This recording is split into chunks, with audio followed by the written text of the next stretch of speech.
पानी ल्याओ त सबै कपडा बनाउँछ न त खप्त यहाँ के यार भरिलो यहाँ त चाहिला पानी बनाले हेलो एभ्रीवन आज चाहिँ म खप्तड पुगे गाइज हैन फाइनली खप्तड 4 जिल्लाको संगम स्थल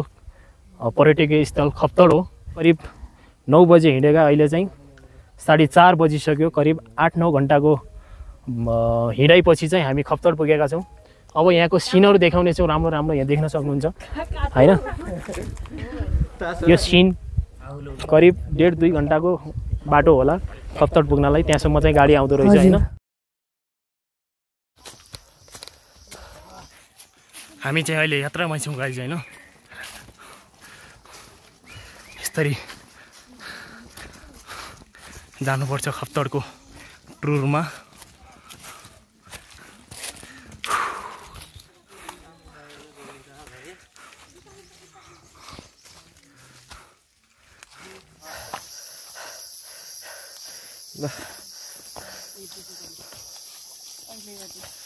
ल हाम्रो यात्रा चाहिँ सफल पारियो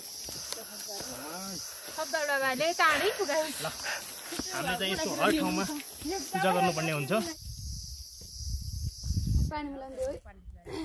खानु खाऊ पनि क्या पनि त्यो साउथे खान्छ नाइ मलाई पिरो बनाएर छिटो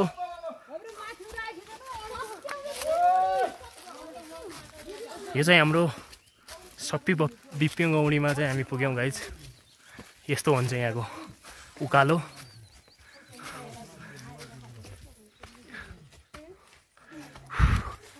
ल हटा हटा यस्तो उकालोमा चढेर हामी खप्तड पुग्छौं अब अरु सामान बन्यो के हात दियो पनि मलाई तिमीलाई छाडे लागि त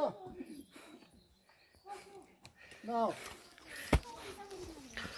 हातमा माटो त्यो मेरो लट्ठी मेरो हैन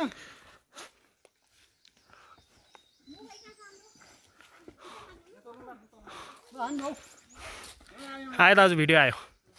भिडियो हो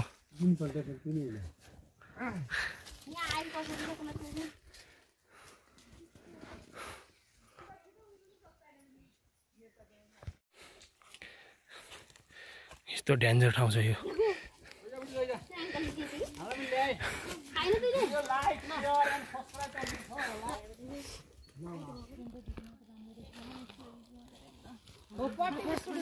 धेरै डाँडा चढिसकेपछि चाहिँ लौडी चढाउनेको डाँडोमा पुग्यौं यहाँनिर चाहिँ लौडी चढाउँछौँ हामी पछाडि आइन हे तेरी ल गाइस हामीले चाहिँ अब कपडा सपडा तातो तातो लगाएर अब हामी चाहिँ यहाँबाट हिँड्नुपर्ने हुन्छ आइज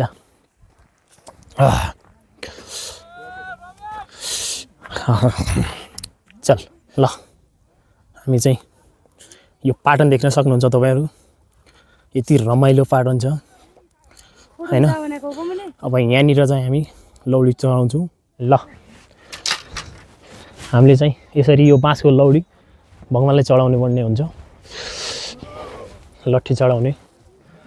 मन्दिर हो गोठान देखाउँछु तपाईहरुलाई यहाँका खरक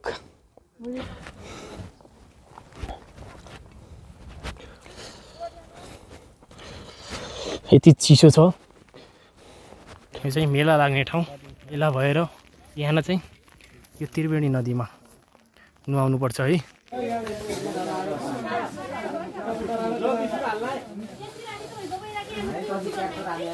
साथीहरु भिडियो चाहिँ एकदमै लामो हुने भएको कारणले मैले चाहिँ एक दिनको हामी चाहिँ 3 दिनको टुर छ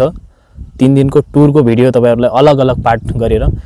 3 पार्टमा चाहिँ तपाईहरुलाई म भिडियो देखाउने छु एकै पार्टमा जोड्दाखेरि चाहिँ भिडियो लामो हुने भएको कारणले मैले चाहिँ फर्स्ट दिनको भिडियो तपाईहरुलाई देखाएँ दोस्रो पार्टमा चाहिँ एकदमै त्यहाँको पाटनको भिडियो ल्याएर आउने छु यो भिडियोमा चाहिँ कम से कम जति जनाले हेर्नुहुन्छ सबैले एक लाइक गरेर माया देखाउनु होला यो भिडियोमा है अर्को भिडियो ल्याएर म चाहिँ तपाईहरुलाई आउने छु बाइ बाइ